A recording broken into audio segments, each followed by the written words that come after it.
Okay, good. Sanjita, can you hear me? Yes, I can hear you very clearly. Okay, perfect. All right, so we can start. Good to see you, everyone. And today we have an exciting session, right?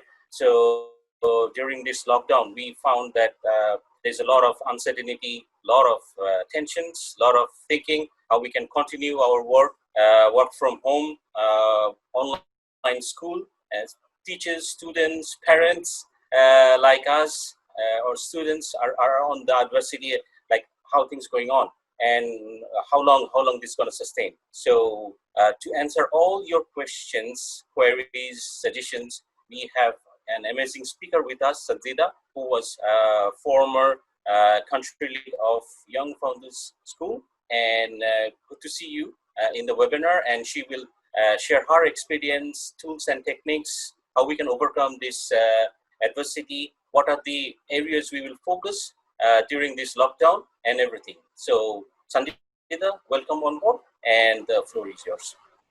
Thank you so much, Nasheed Bhai. Thank you to PSAB for having me. I'm pretty excited myself to come to this webinar and share my experiences from Young Founders School. Before I move into the whole discussion of today's topic, a very short introduction about me and Young Founders School. Young Founders School is a Hong Kong-based education platform that was operating in 4 different regions across Asia. So what we used to do at Young Founders School was that we used to teach 11 to 18-year-old schoolgoers on entrepreneurship and 21st century skills. We were in Bangladesh operating from 2018 to early 2020. Things were pretty much actually going very good for Young Founders School. We were actually expanding. We were supposed to go to Chittagong this year as well, but COVID-19 had different plans, so none of us could control that. But here I am to discuss how we were moving forward. Even with the COVID-19, when it first hit, we moved our courses online and we were helping the students to continue their education that we were providing them online. And that is where Rashid Bhai got in touch with me and asked me to share my experiences with you. I'm pretty sure that a lot of you who have their kids in schools, a lot of you, if you're educators, you already have more experience than I do. And please feel free to jump in and add more value to what I have to share today. So yeah, moving ahead, I created a very small presentation to make things a little easier because according to me, if you just keep looking at my face, it's going to be very boring. We don't want a boring webinar of everything else. So yeah, just sharing the screen. Can everyone see it? Can I get a thumbs up? Yes. Great. Thank you so much. All right. I'm going to ask, so knowing me, since I'm an educator, I have a habit of asking questions in between. So please feel absolutely free to pause me and ask anything if you have any doubts.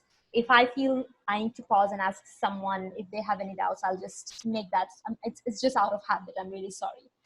So please bear with me as we move ahead. So coming to the very topic, the very heart of today's discussion, that is tools and techniques that we have used, especially at Young Founders Schools, that we have realized could have helped or could be helpful during this COVID-19 or any kind of adversity. Before we directly jump into the educator's perspective, what I really want to share, something that I realized is, you know how as working people, we have the term work from home as something very stressful. We use it every now and then to express how this entire scenario is so difficult for us, how we are coping up with our lives. It is very similar for those students as well who are trying to cope up with this adversity. And I have named it as learn from home for the very discussion. So I'm just going to use this terminology every now and then during today's discussion. So very honestly, if you notice the changes, if you notice our own younger siblings or children, for them, this learn from home experience is equally stressful as work from home is for us, because they are also confined within a very limited space. They're also confined, not being able to balance their regular life, their study timing and everything. So this is equally stressful for the students as well. So before moving into the educator's perspective, like my personal perspective or what we have observed in Young Founders School, I would just like to share how I would have seen things if I were a student today.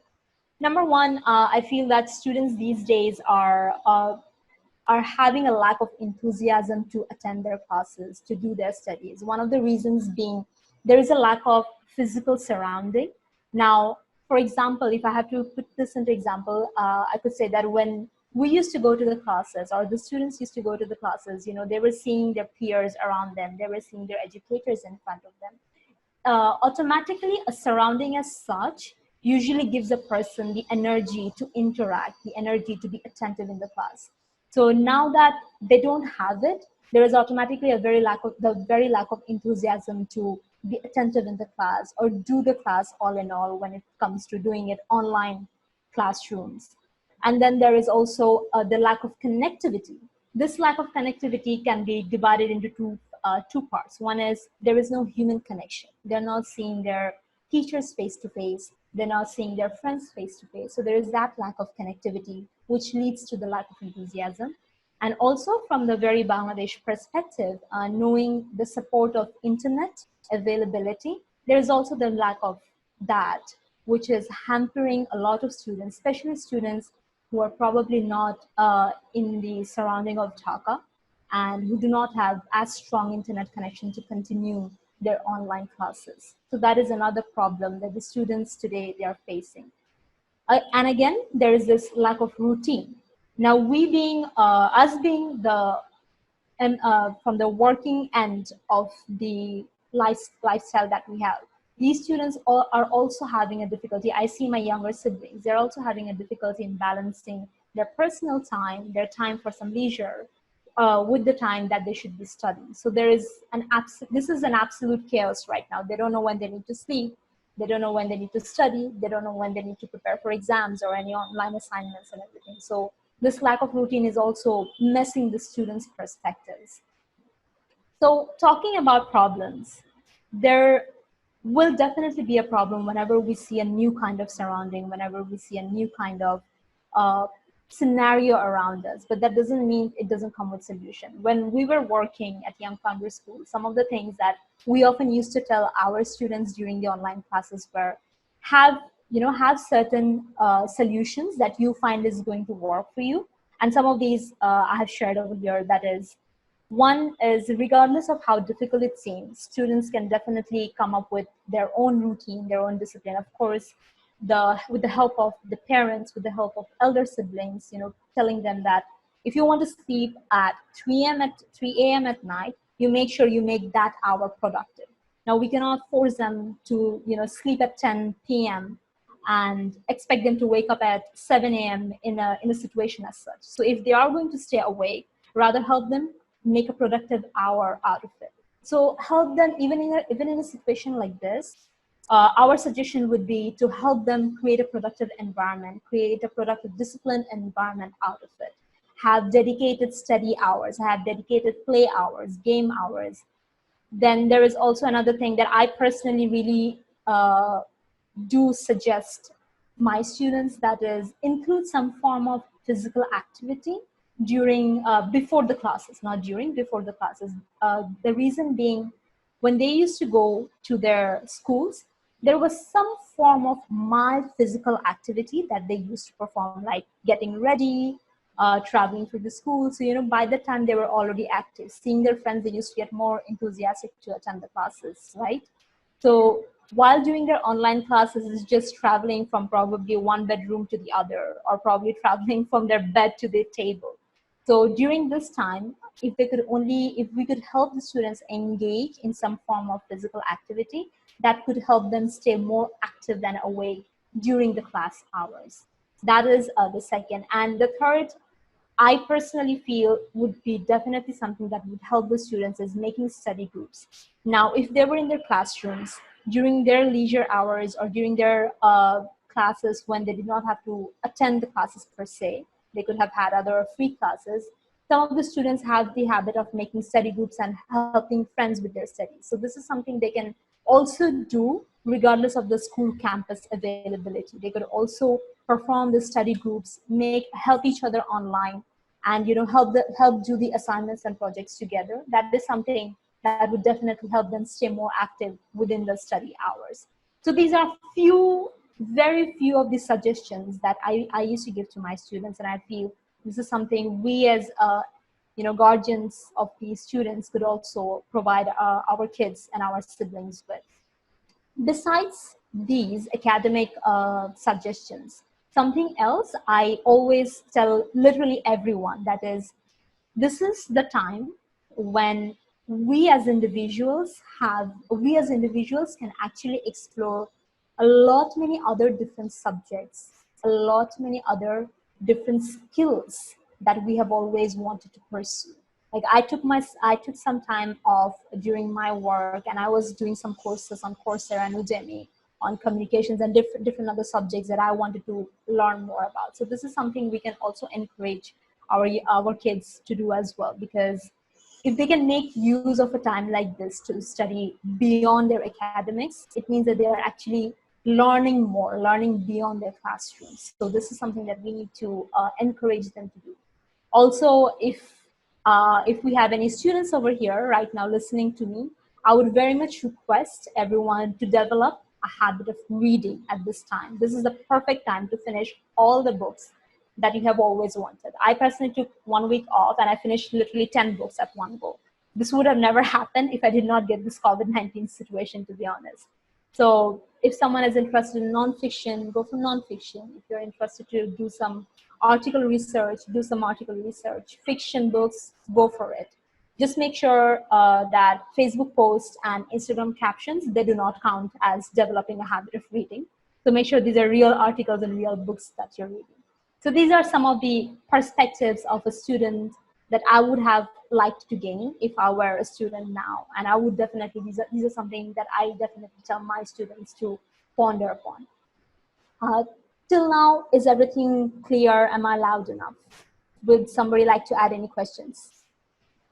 Okay, great. I see Aisha pulls thumbs up, so I think it's a way forward. Now coming to the educator's perspective, now I'll be talking on behalf of Young Founders School and our observations. So these are few of our regular resources that we used very actively during our courses, both online and offline. A lot many people may have questions that why do I have that Gmail icon over there? The reason being, one of the very core beliefs of Young Founders School was that we want these students, 11 to 18-year-olds, to develop a habit of professionalism from a very young age. And one of the basic steps of professionalism is the proper way, proper mean of communication. So using an email and communicating with other person is something that we always encourage our students to develop, for which we always told them that if you want to communicate with us, especially when you wanted to communicate with me, you have to make sure you're using your Gmail account. If you don't have one, make sure you open one. If you don't know how to use one, ask your parents to help you out. So this was the very basic mean of our students communicating with us whenever they had any questions, whenever they had any assignments to submit. Then we also had Slack, where we used to do our regular communications.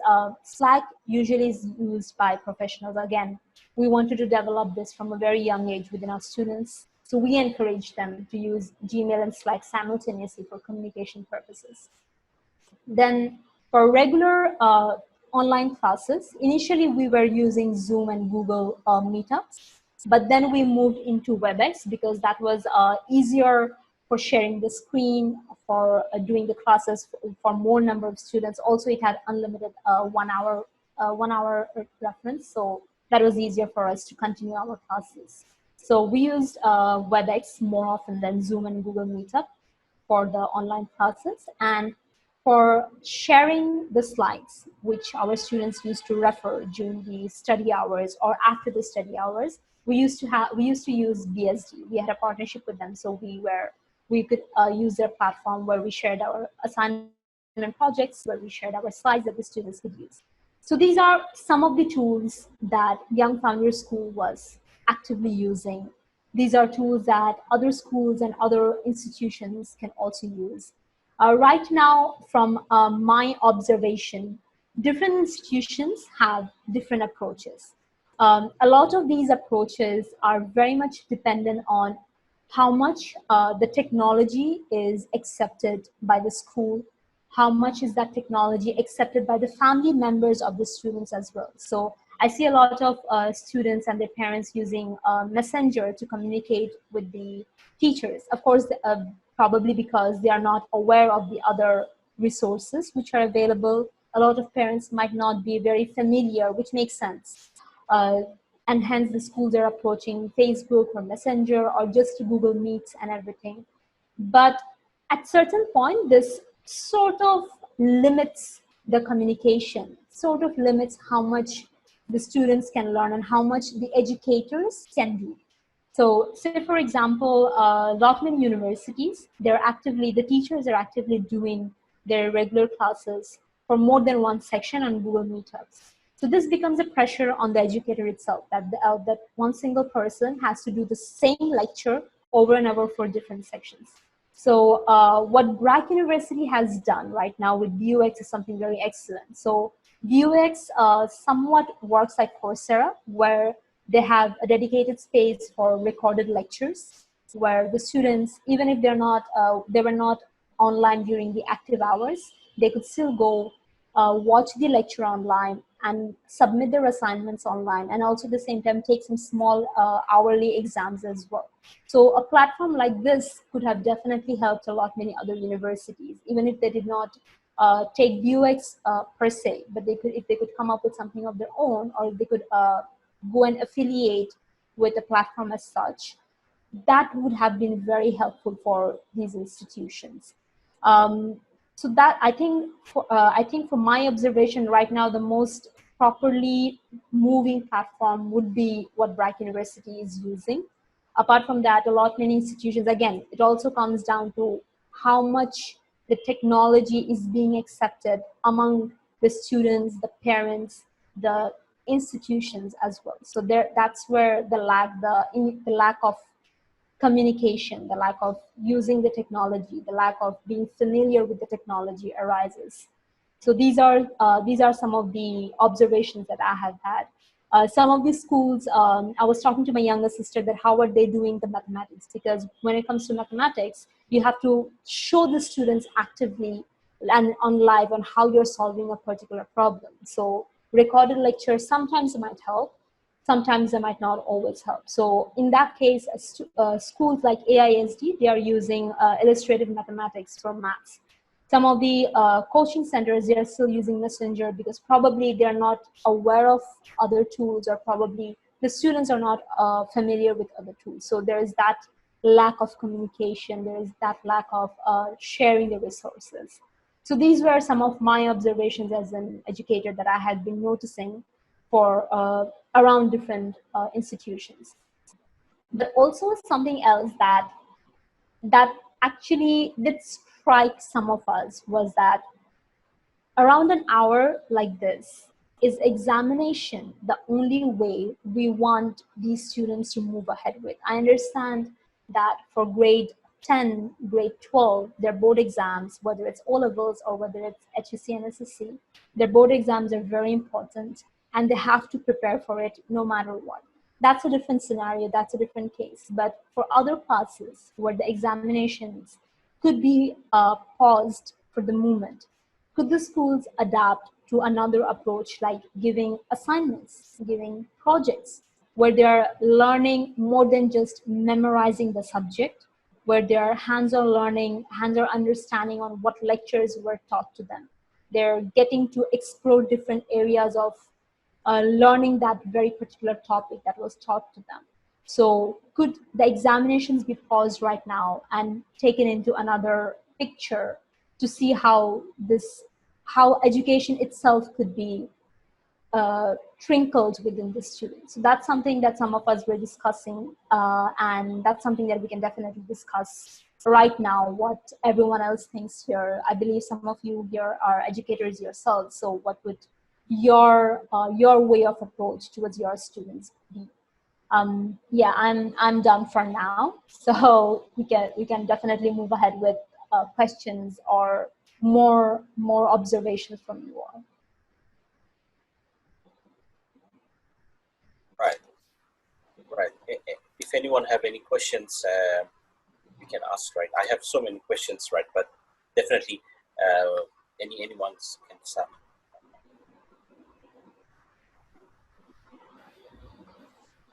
Hello. Hello. Yes, I'm Farnaz. Hi, Farnaz. Hello. Actually, I want to ask a question. I don't know if it will be off topic or not, but I want to ask it. Like, we are in this quarantine time and we are locked down, though the lockdown is not so much available, but still we are not going out much. Like, Mm-hmm. our universities are closed and tuitions are closed, our offices are closed, most of the offices, and we are working from home. So for the students, I am a student. I want to know, is being productive in this quarantine time really important, like learning soft skills or hard skills or anything? Is this really important? Is this a to-do list? Is this like must I have to do it, or like I can be non-productive, or I just pass my time the way I want it? I can learn something if I want, and if I want I can not learn something. It's okay. It's okay to be unproductive in this time. Is this okay, or I have to be productive in this time? That's a very, very interesting question. And this is also something that a lot of us discussed. So, personally, me as an individual, I put a lot of emphasis on mental health. So, what I'm trying to understand is what the discussion that you're trying to bring up is the importance of your mental sanity, which I believe is very important. So, being productive, not being productive at certain particular hours is actually a very personal thing. Nobody gets to tell you that, oh, this is a lockdown period of 5 months, so you have to be productive for 5 months. Even in a normal situation, a human being can only be productive for limited number of hours. You cannot expect a human being to be productive 365 days a year, right? You have to take your breaks, you have to take your day offs, and then you realize when you want to be productive. i Yeah, understand the right. perspective i understand the perspective you're coming from, so I'm going to share something very personal with you right now, because I believe that might help you. That is, just like 3 weeks ago, I was going through a very bad phase of myself, because everything, I have had some of my relatives pass away. So that was affecting my mental health. So what I did was I took an entire week off.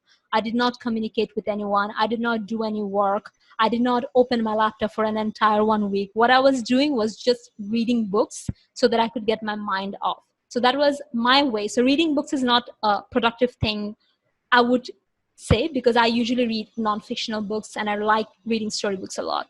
So that was my way of taking my mind off. But at the same time, the method that I used to take my mind off, for a lot many people, this could be a productive use of the time as well, right?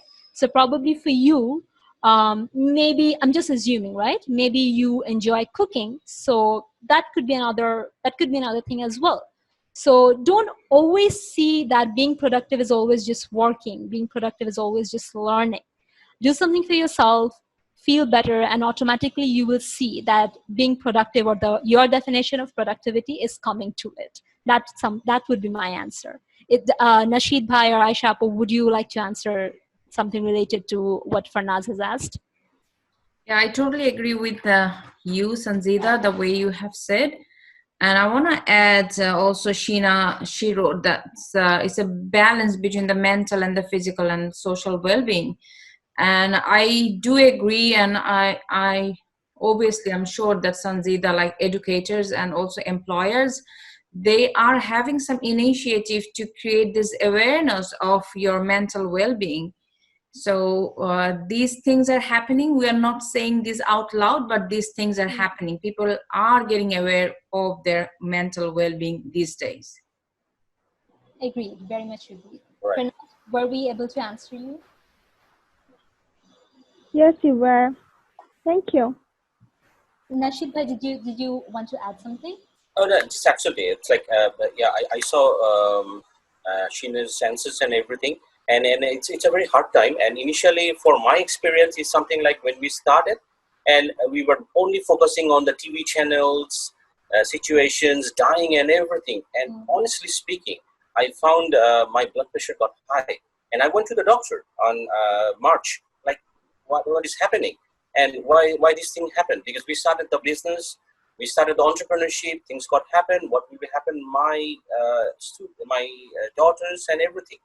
And then I found out, or I talked to my parents, my wife, and some good friends, that what should we do?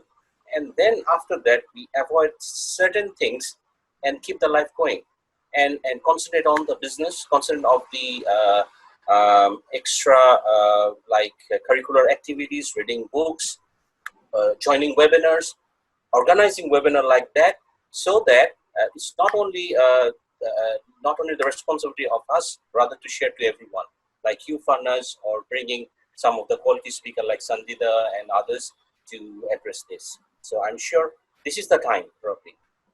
We will not get soon, or we hope we will not get again this lockdown, but this is the time we can explore these opportunities, I guess. Right, absolutely. Thank you for your question, Farnaz. I believe that was a very important question that we need to raise more often. So thanks a lot for that. Welcome. Right. Hi, Sheena. Yeah, can you just Sheena, unmute? Yeah, unmute the mic and can hear you, Sheena. Yes, right. Can you hear me now? Thank We you. can hear you. Thank Good you. to see you. Good to see you. Yeah, thank you. It's lovely. And I actually do seasonal lecturing at the University of Stirling, and I agree that sometimes our students lack motivation and enthusiasm, and it's a difficult one. What I found that I've changed my way of delivery recently, and that is to have more visual business storytelling and actually use very live examples of what businesses are doing right now. And that's a great way, because the students are quite keen to know how businesses operate, what they've been doing and what they're doing now. I call it thinking into design. It's designing a new way of thinking. So that's one of the things. The second thing, if I may share with you, is I was an athlete when I was much younger, and I still work with athletes now. And I have something I call quality recovery time. It's a twin cycle way of learning. Every day, athletes have quality recovery time out. Every single day, they have 2 sessions out. If athletes didn't have 2 sessions out, they wouldn't be able to function on a daily basis going through their sporting activities. I've applied that theory and methodology into the business world and the people I work with. That is, have time out every day. And interesting here, I don't encourage people to do lots of different things on time out. I encourage them to do 3 things. They all start with M, is daily 5 minutes of movement, 5 minutes of meditation, and 5 minutes of memory.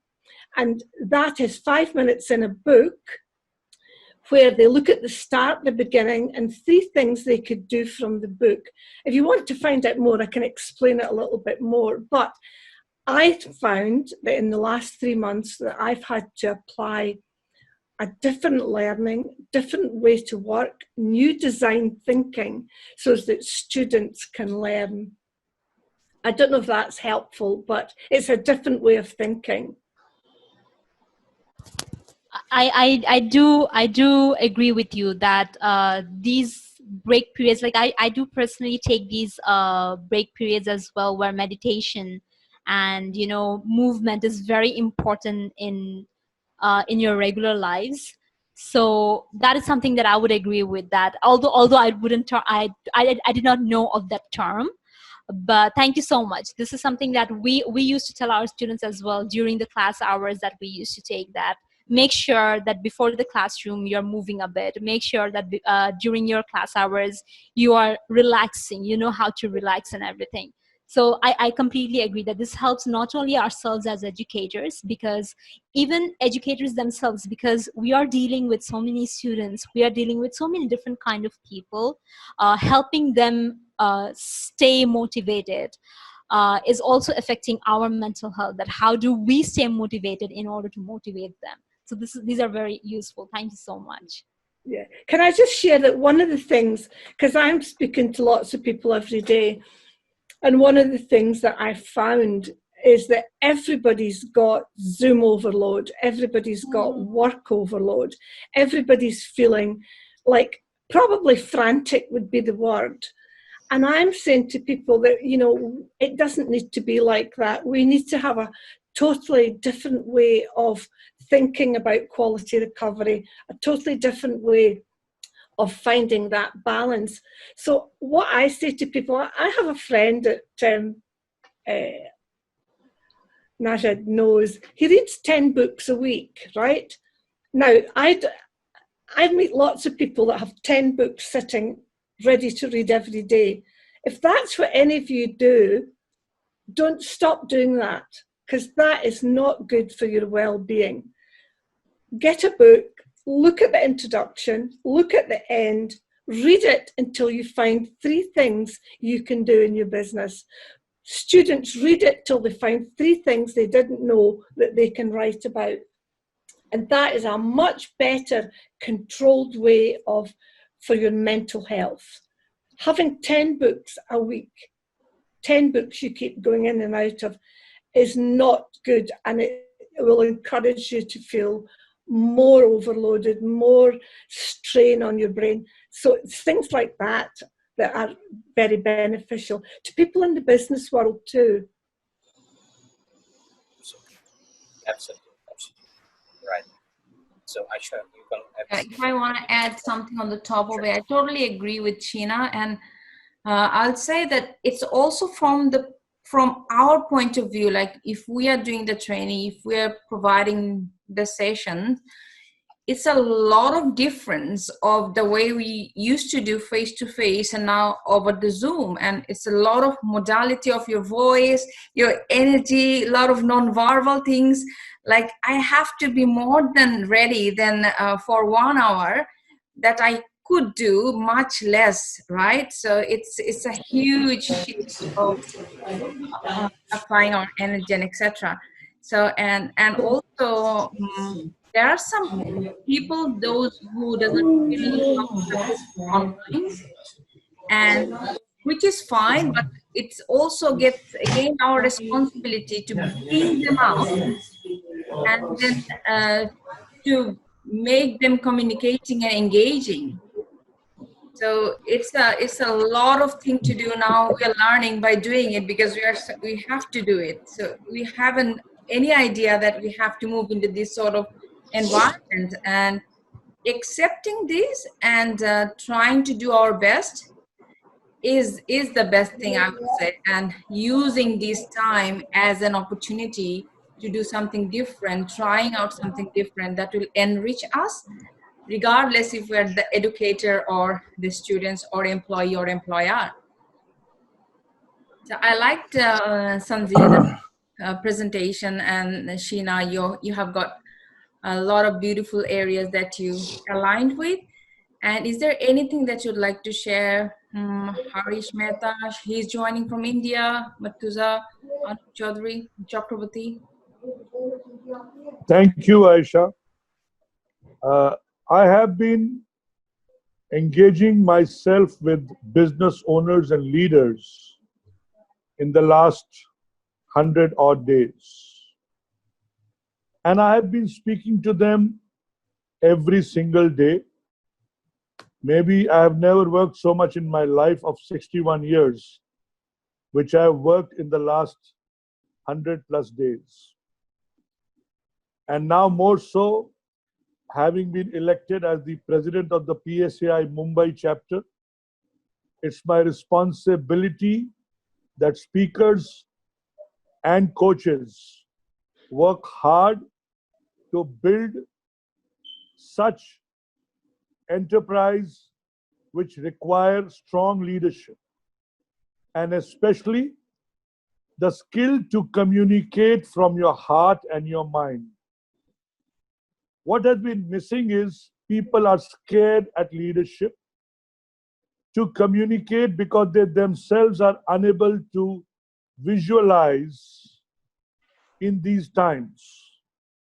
So I have been engaging with them from scarcity to abundance in the mind in terms of their daily routine, in terms of the daily huddle that they need to do with their leadership, in terms of the leadership going down to meet all the people within the organization and looking for their personal welfare, family welfare, and finally, how we, each one of us, can help them realize that they have a lot of things to be done in life.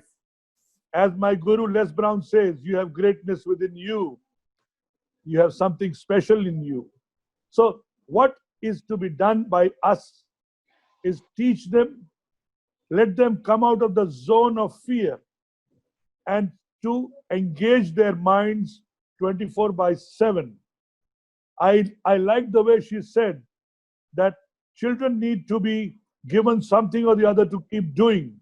So similarly, I say, your routine, 6 a.m. to 11 p.m. every single day, between Monday to Saturday, has to be written down even if you work from home.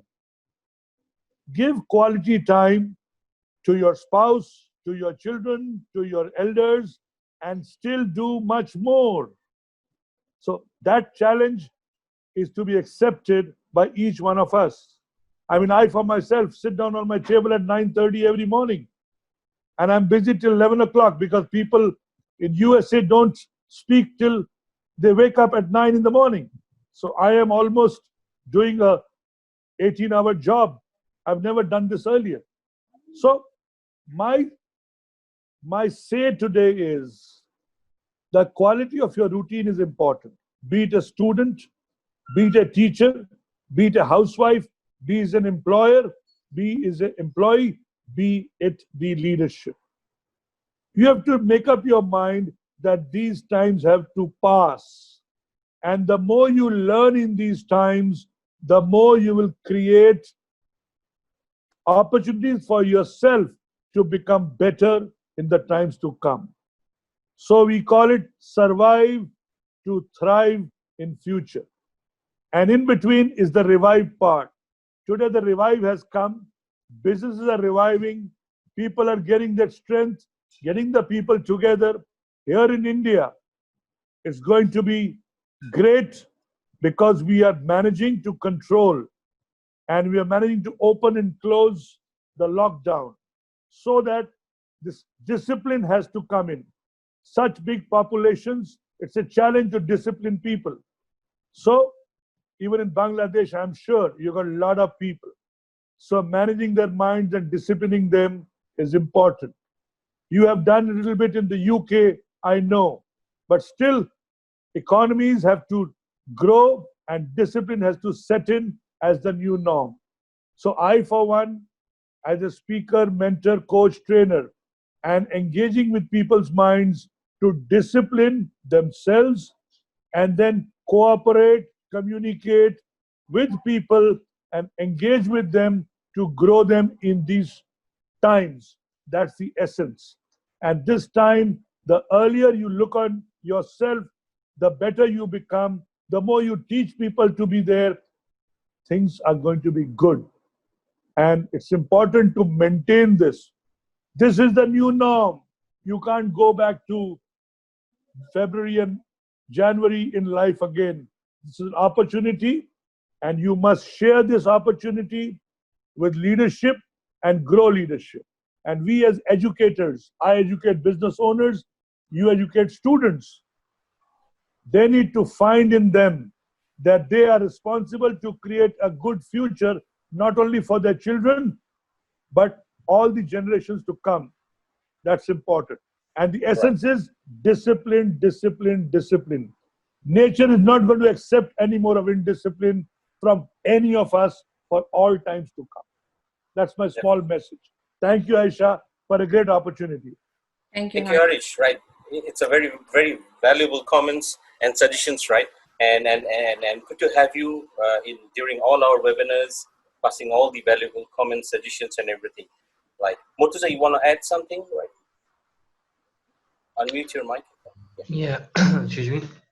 Yeah, I'd like to thank Sanjita for just elaborating on what she said with how to keep students motivated during this time. I think it is especially a challenge because right now, and I've seen how the digital habits of students have evolved in the last few years.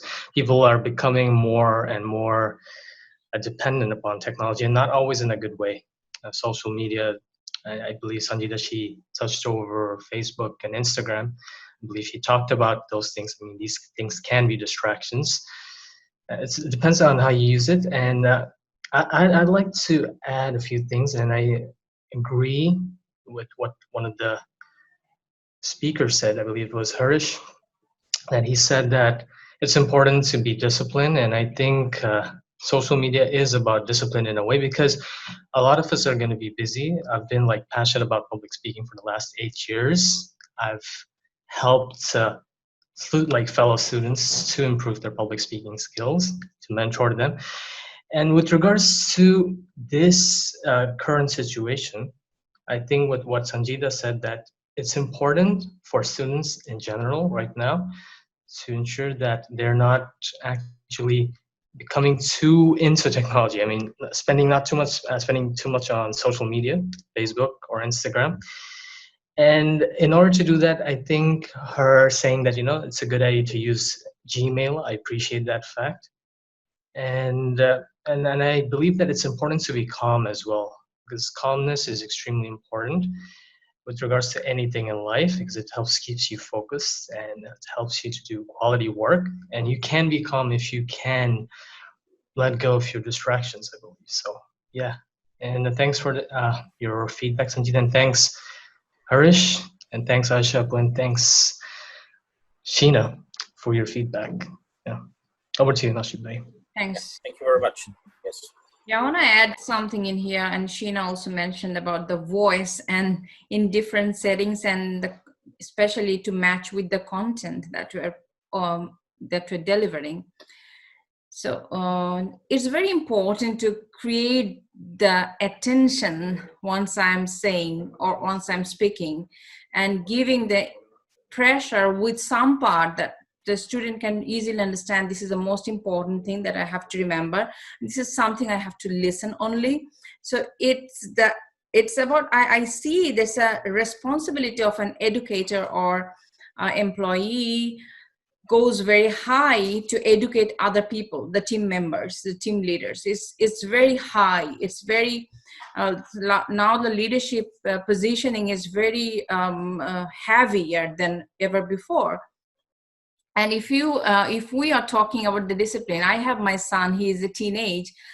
I will say we always say them that do not do this, do not go there, do not use it. So we do not say that what they should do, right? How do I teach them discipline if I do not say them, this is the time for doing this and this is the time for doing that? So we have to help them. So we are the adults, we have some habit already, we grew over our time, but they didn't. We have to realize that they haven't done this, and they must be very much confused to deal with one device, having the notification on the screen, but sticking with education.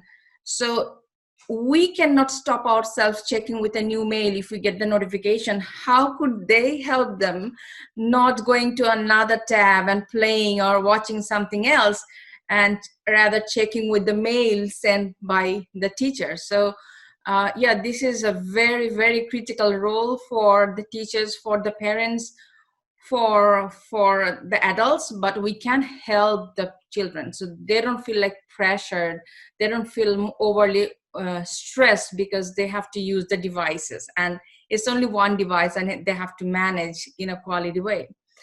That's right. So yeah, Sheena mentioned that tell them the positive outcome you want first, and let them help to see the impact, because they cannot see the tomorrow. They cannot see what they will gain if they do this today. If we can have a time like quality time, because I'm a mom, so I'm saying this being a mom, not anything else in this platform. So if we can have a conversation, a friendly conversation, and help them to understand what they really want and how they see themselves, because they cannot see themselves in future, but we can ask some question to them so that they can see how they want to see themselves. That will help them to trigger, okay, this is what will be good for me to do now, not sticking with playing video games over time. So this is one of my input as a mom of children who is using the online learning system. Yeah, the distraction. Oh my God, it's a lot of distraction in the social media, but kids are not in social media much. They have other things, to have a community to share with the video games and the update how many Robux they have got, how many someone has got. So they have another network. So they do connect with their friends through the network. And I know one kid, he used that network to make a group so that they can come up with a creative idea to finish their home assignment. So they do have some creative way of doing their things. It's not only we to say them, this is the way you have to use it, this is the platform you'll go for, this is the way you will be doing all of your assessment. But we can help, just ask them, what do you think? How do you communicate to your friends? So they can communicate in the gaming, the social zone. They can communicate on that way. So we don't have to show them with that. We just need to help them to clarify what they really want and how they can reach. This is something I totally agree with you, Aishapu. I also noticed this during when I was taking the courses with Young Founders School, that we don't always have to tell them the particular way. So what I personally, as an educator, I used to practice is that we used to give them the goals, that these are the KPIs you have to reach. These are the milestones you have to bring. How you bring them, it's not my business. How you bring them, I'm not going to interfere in that, as long as you bring them to me.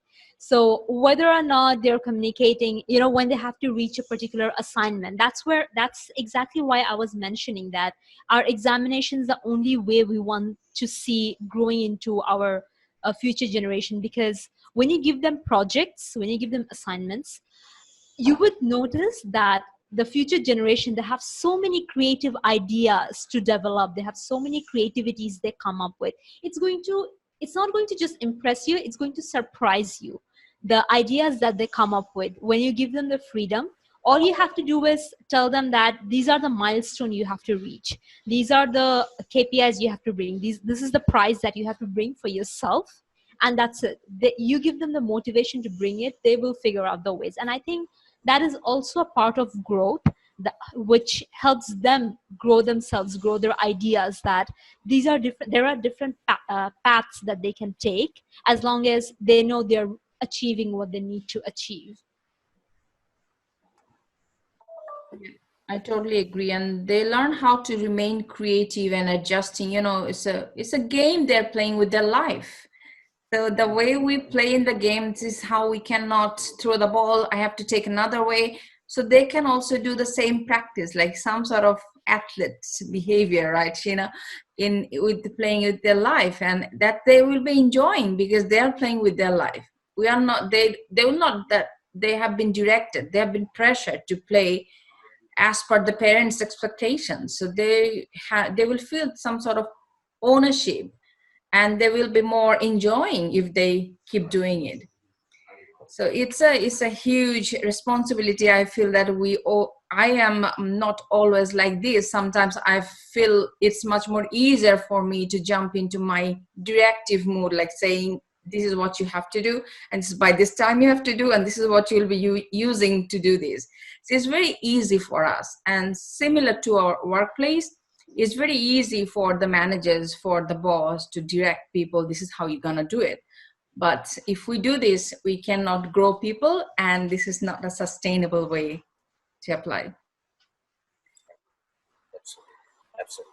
So we have Sami, Armina, Shan Khalid as well. So can we just unmute the mic, Sami? You can address something or some suggestions or your feedbacks. I know you're connecting from Malaysia. What are the situations all about? And can provide some of your thoughts as well. Thanks, Nashib, for asking. I'm not a speaker like all of you. I'm just a parent over here and joined as a guest. And I've been listening to all the things that you guys have been saying. This is true that because of this COVID, I think this is something new, a totally new scenario that we all are facing, and some of us have probably overcome. I'll agree with Harish probably, first of all, that because of this COVID and working from home, I also feel that we are probably working more right now compared to what we used to work. And it's very difficult for us to have a very well disciplined life. As an adult, I'm saying that we are finding it very difficult. And then when I talk as a father of 9 years and 11 years old kids, then I find it more difficult to discipline their life, because gadgets have always been a fascination for all the kids. Time to time we have been giving them our mobile or iPad or playing on the video games. But because of this corona and distance learning, I think they have found a new world, because now they have given a laptop of their own, where they are probably having unlimited of access to do a lot of things. Then they're making excuses like you, I think it was Aisha who was saying that they find an innovative way to do a group assignment.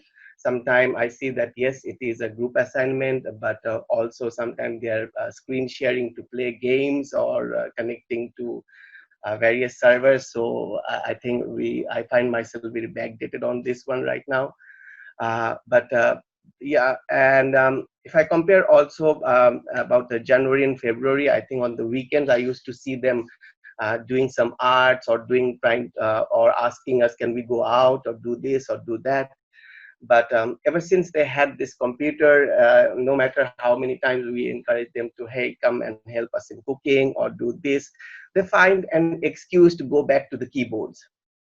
So this is a very, I think, a common problem probably all of the parents or the young parents are facing.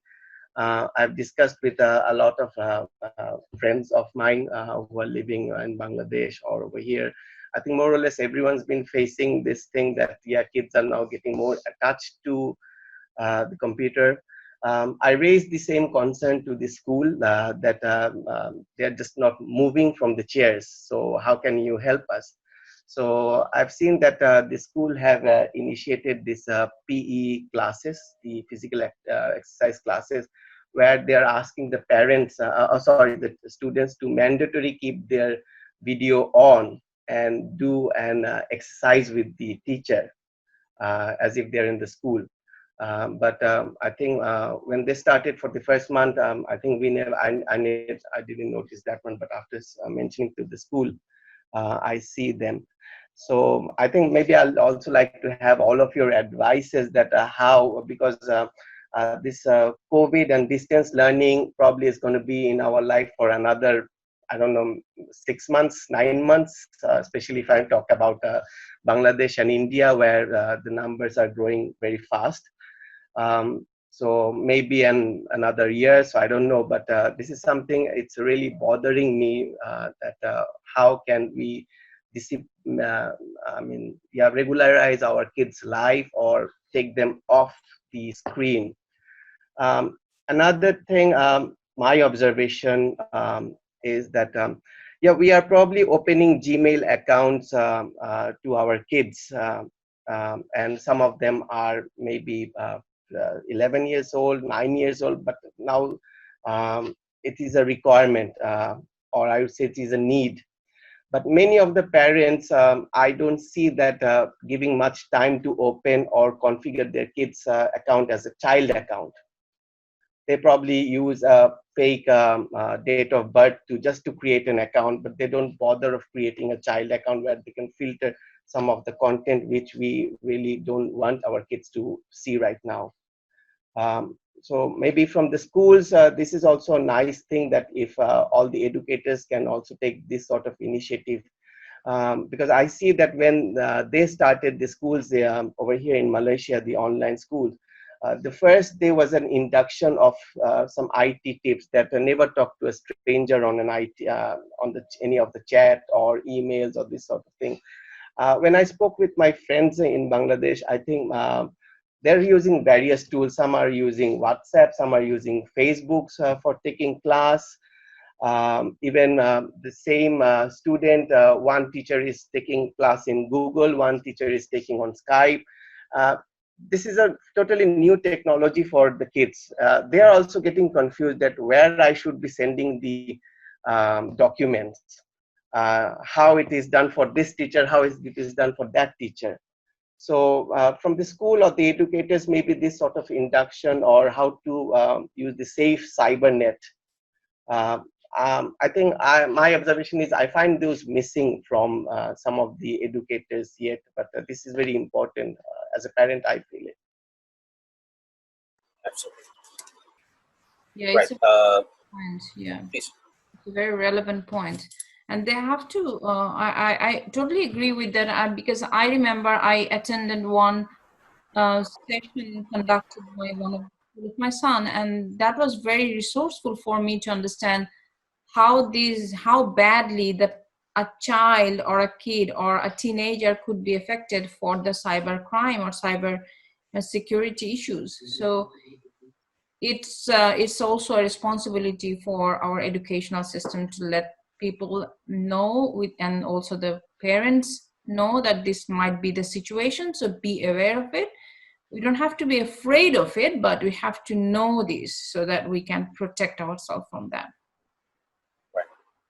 Right. So coming back to the summary points, what we believe is like we are using different platforms, classrooms, Zooms, messengers, and everything. So my question to Sanjita and others as well: if a common platform can be introduced, then maybe going here and there can be overcome. But the question is, do we have a common platform and as well?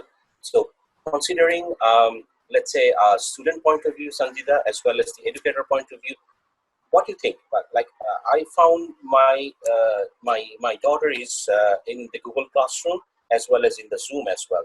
My little one is talking in Messenger as well, so they have different classrooms. So mom is busy with scheduling that and everything. So they're using our laptops, and I opened a Zoom account for them and opened a Gmail account for them. And good to see I'm talking to my elder one over the emails, because I'm planning to put that transition period to her to learn how to write an email. So the question is to Sanjita is like, if a common platform can be there, then probably this kind of hassle. So like you showed is one of the slides that Zoom, BUX, Slack, and everything. So what you can say from the educator point of view and the student point of view that it will help. Yeah, that is one discussion. I'm glad that we came up with it.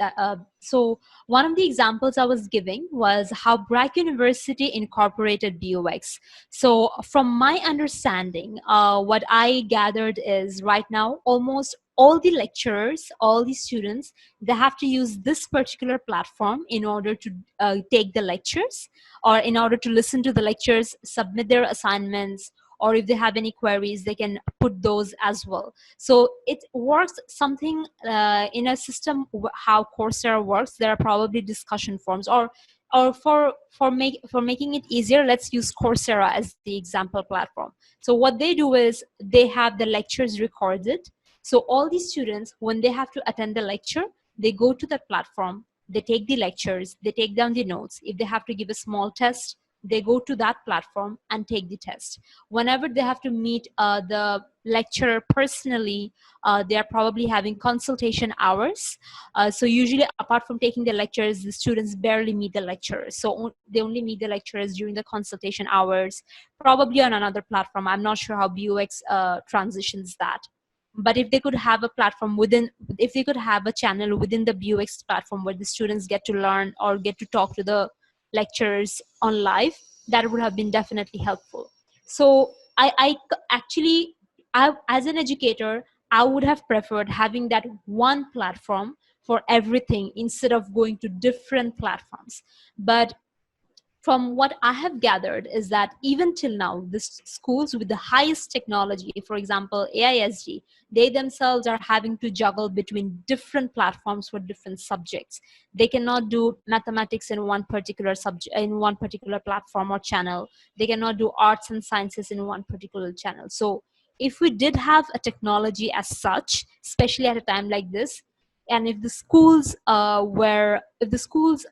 could use it, if the parents were familiar with it, that would have definitely helped everyone out. But again, what we have to understand and also accept is probably some schools, uh, they would be familiar and they would be fast enough to grasp the idea of that technology. The parents whose kids study in those schools, the parents would be fast enough to grasp that technology. That technology might not be very familiar with other schools, with other students. A lot many parents, they're still having difficulties in incorporating Messenger in their daily lives and having their kids go into Messenger for the lectures, go into WhatsApp for the lectures. So this is going to vary a lot, although this is necessary. But at the same time, it's going to take some time, and we have to be a little accepting of it as well, because the knowledge is not equally divided within all of us in the population, right? So, but yes, I completely agree that if we did have a technology as such where we have the lectures recorded, where the students can reach out to all the lecturers, where they can give the exams, where they can submit their assignments, if we had everything all together, that would have been the bonus, the biggest, that would have made more profit than Zoom, in one word, in my opinion. We have Tanvir. Tanvir, can you just unmute the mic and want to share something? Tanvir Farooq, are you with us? All right, I guess Tanvir is still there. Okay, so the same question can be to Armina. Armina, still there? Yeah, I'm still Yeah. here. All right, good to see you. Armina, just same question to you, what Sanjita was saying, and also to you, like one platform or how you think of that, and can share your feedback or suggestions. Yeah, so honestly, hi, I'm Ramina. I'm new to this sector, and just from my personal research, I realized that, education needs a really big focus, especially during these times. So I wanted to come and pick all of your brains and see what everyone's thinking. I really do believe in what Sanjita is saying, is one platform would be very beneficial because you're moving the school online. A couple of the things I came across is it's not really, it doesn't really make sense to move like the exact same curriculum that you have been giving in a physical classroom straight to online, because the attention span and the communication and the relationship between the teacher and students is very different online as it is in a classroom environment. So those things have to really be accounted for when you're changing your curriculum to adapt. And I just wanted to add with the one platform part is that not just for ease of use and bringing people together in one location, I think a solution is really needed for data security. And when you're really dealing with school children, and I'm sure there's lots of different informations that schools hold about their students, whether it's health information and other things, using Zoom, using Google, where the data is stored, you don't really know where. In the long run, I think it's not really a safe or viable option. And it's like an investment that schools really have to think about making. And I agree with Sanjita's point is how are schools, not private schools or not English medium that are very fortunate or maybe have the finances, how does the government or how does NGOs or whoever's working in this really support those smaller schools, less funded, to focus on that? So I guess that's really my feedback. I'm sorry, I don't have more to add. I guess the thing is no one really has any answers. It's more of questions and thought processes. But not a problem. Not a problem. Yeah, we are just sharing experience and thoughts and everything, right? So we have Shan Khalid, right? So can you just unmute the mic, and if you have anything to say or any feedbacks, right? If you're still there with us. Right. Or maybe Rehan. Because we need participations. Like Rehan, can you just unmute and? Hi, good afternoon, everyone. So I have been hearing you people. I'm not a good speaker like you. So I have a younger sister, and who's starting in class 6. So she has been attending in Zoom class for last one month probably. So the thing is, I'm out of office, and my mother is not that tech savvy. So for the main challenge for us is connecting her for attending the class. Okay, and the second challenge is when she wants to like talk or reply anything, she couldn't do that. So we first challenge is we need to train our kids for that. And another challenge is, as Sanjita ma'am and Aisha madam is saying, that they are actually jumping to another sections as my home not as parents, and we are not here, so they are just jumping to another sites, probably YouTube's, and spending time. So these are the challenges. Right. Right. So adding to all of the points, what I feel is, because I have 2 daughters, we've been struggling. Because there are a couple of music groups, like Korean groups like BTS and something and everything. They are just like, oh much. It's too much of addictions. Like I can see, I'm not that much addicted to Facebook or social media, but they are just like addicted, and they're speaking fluently Korean languages as well, which is good. But then I sat down myself and think like, hey, listen, learning Koreans is good, music is good, and everything. Why don't you do some exercise in others, right? So my little one is very much passionate about ballet dancing, and I hardly found any ballet teachers in Bangladesh. So I assigned her in YouTube channel, and she's doing a lot for ballet. And the elder one, who is very fascinated about the BTS and everything, I put her in the paintings, and each and every day she's like seeing up pictures and drawing and stuff. And also shifting from BTS to other ones, I showed some of my followed pages and groups like Nash Dailies and everything, or some of the good sites like Patrick David or let's say Tanlock or something, and some of the thoughts. And it's good to see she's like keeping Nash Dailies and everything, and she's keeping me informed like, hey, there's a new video in Nash Daily, right? So so on the safer side, I was laughing like, okay, some tricks are evolved, right? So keeping, I very much appreciated to know about the physical activities that Sami told that the schools have started it. Also Sanjita, like physical activities, it's very challenging because kids are not going to the park right now, and also outside because of a lot of tensions and everything. So I bet the physical activities is very much needed to keep them energized, right, or something. So that's very important. What I did to my daughters and everything. So each and every day, and I put a competitions to the daughters, right? Whoever draw well or whoever dance well get a surprise on the next day, right? So that surprise just keep going on, because you know the parents and what our parents teaches us, like the surprises keep going and everything. So that's one of the areas and everything. And also very good here Armina's and the Sanjida's, like the one platform can be very good, but the question is data security and the platform usability and everything. So that's one of my suggestions towards. If Sheena or any others wants to put anything, please appreciate it. Feel free. I'll just add, sorry, it's me again. So I'll just add over here one more time.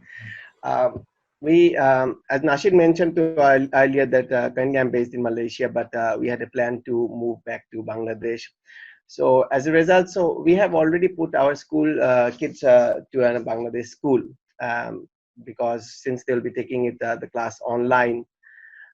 So yeah, it's better to get them familiar with the class friends and the adopt the Bangladesh culture style culture easily.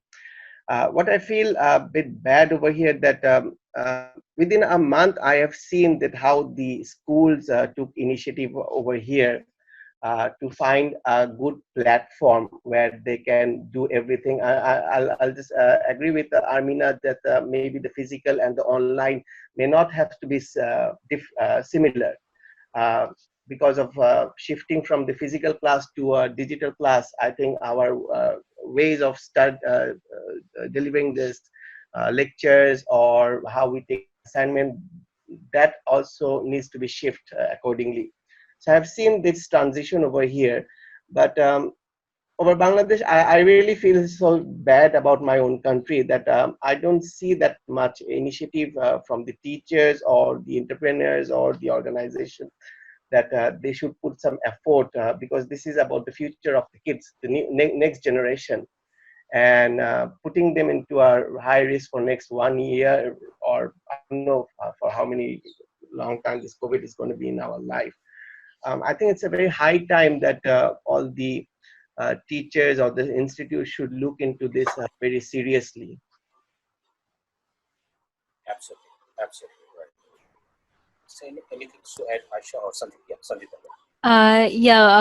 Mrs. Ami, thank you so much for it's actually a very important concern and a very valid concern that each and every parent, each and every guardian is, must, and will be having, that because of the COVID-19 situation, the entire world is suddenly in such a stage that everyone is adjusting.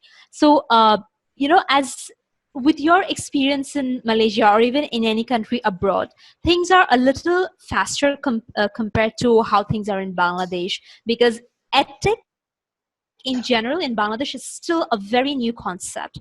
So everything related to education, any advancement related to education technology is still pretty much of a new concept. A lot many schools personally are trying. A lot many schools personally are trying to focus on how to make things easier, but that's a very limited number of schools even within Bangladesh, to be very honest.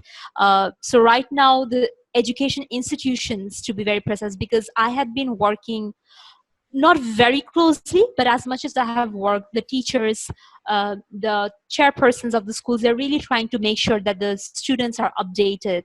But at the same time, they probably do not have enough support as well.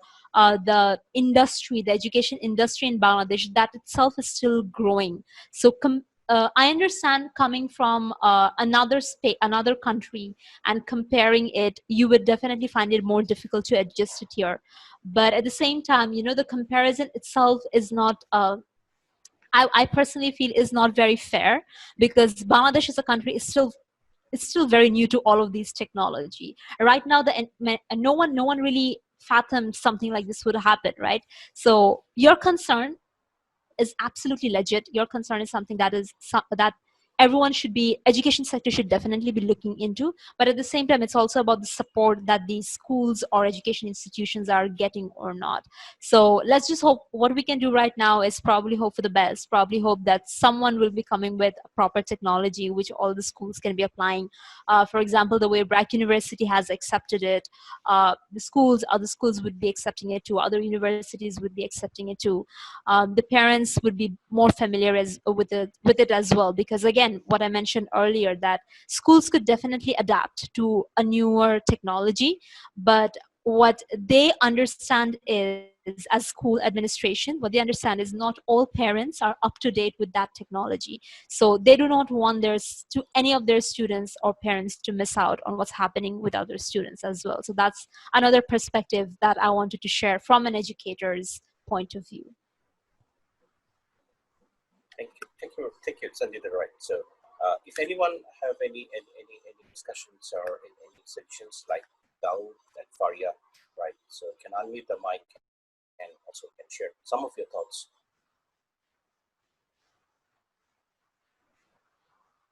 All right. Okay. So, I guess if no one has anything to share, we can still discuss on the points and everything. So this is basically a good topic to share, and we thought like this is one of the time that we have to put some of the topics which is related to that. So we basically are from the Professional Speakers Bangladesh. So we encourage people to speak. We encourage people to share.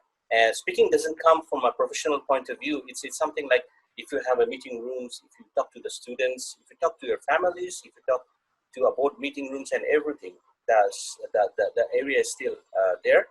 So we already have a couple of good webinars and there, and we are focusing for more in the coming days. So stay tuned on our websites. We are opening our membership areas where you can be a member of our associations and everything to share your experience.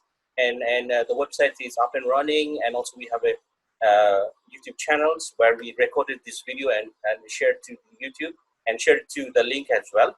We will individually email you with the link as well as some of the exciting webinar coming ahead. And we are just like fixing the topic as per the needs and fitting that. So we thought like this week we will be more focusing on the educations, and if this continues, because this is one of the concept for us, and we will fit the next week as well. So this is all from my side. Aisha can jump into something and share some of your thoughts as well.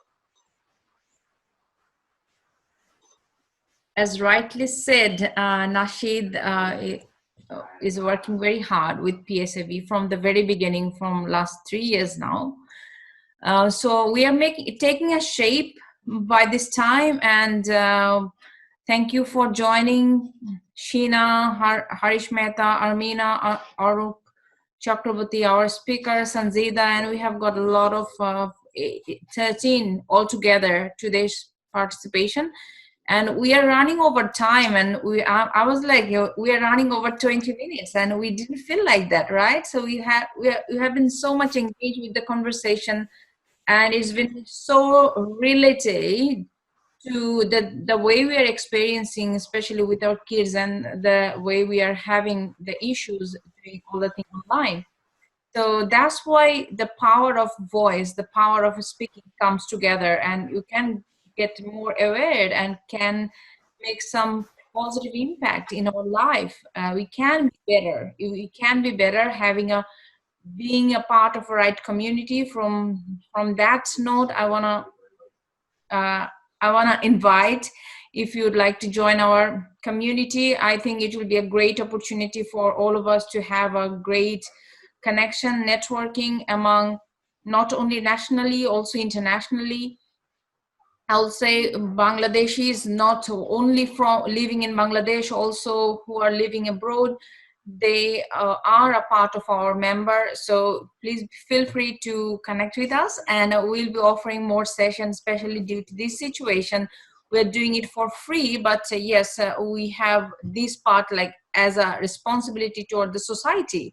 And we encourage you to join us, and let's do it together. Like, we cannot move it further if we're alone, and let's do it together. And we have an example like India. Harish Mehta is running another chapter in India. So we have only one chapter in our country. So we can move it farther, like more, bigger. So let's make the opportunity bigger so that we can create more value and we can make more our lifestyle, our living, our society much better. So that's our intention. Thank you all of you for joining. Great insight. Absolutely beautiful conversation and so many perspective. I enjoyed a lot. And from that note, thank you so much again. Yeah. So before we go, right? Before we go, can we turn on our cameras and we can have a group pictures? Like this is about what we can have, right? So Farnaz, Shayan, Sami, Tanvir, Farooq, and everything. You can put thumbs up. You can put anything, and we can take a pictures, right? Sami, Shayan, Farnaz. Zida, Faria, Right. Okay. Shayan, Tanvir. Yes. Okay. Perfect. Awesome. Yeah. Sami, can you just? Can you quickly join us? It's possible. Yes. Last time. Manage with my still picture this time, Nashi. Not a problem. Not a problem. Right. The still picture really counts. All right. So look at the camera. Keep smiling, and we'll just take a pictures right now. Yeah. One. Yeah. Just hold a minute, and we'll take another one. Just stay with me. So we can do some thumbs up, or we can do some movement Yes. on screen, so that looks much better. Yes. Yes. Do some movements and everything. Thumbs up. This is the virtual clapping. This is a virtual clapping. Like, okay, virtual clapping. Say cheese. So Awesome. Awesome. Also part of engaging students or employees over the virtual sessions, right? Absolutely, absolutely, absolutely. And that's what we are doing. Like when we talk WhatsApp or the phones, every 1 or 2 days later, we invite to our colleagues to open the cameras. We see some of them growing a beards along, not haircuts and everything. No worries, but that's really attach some of the feelings and everything. And as a point of view, we can engage them more on words as well. Like, okay, do this and that. Right. Thanks everyone. And it's been an exciting session and exciting. Thank you, Sanzida, for Thank lovely. you for having Thank you very much. Yeah, thank you for lovely presentations, insights. Sheena from joining from UK, Harish from joining from India, Sami from Malaysia and other parts of the world. It's good to have you. And to have the next webinar coming soon, we'll be having the same on Saturday because a lot of the people can join 3 p.m. probably, and we'll invite you all again. And it's been a pleasure to have you all, and good to see you. Stay safe and have a nice day. Right. Thank you. Thank you. Thank you very much. Thank Thank you you, very much. everyone. Take care. Right. Perfect.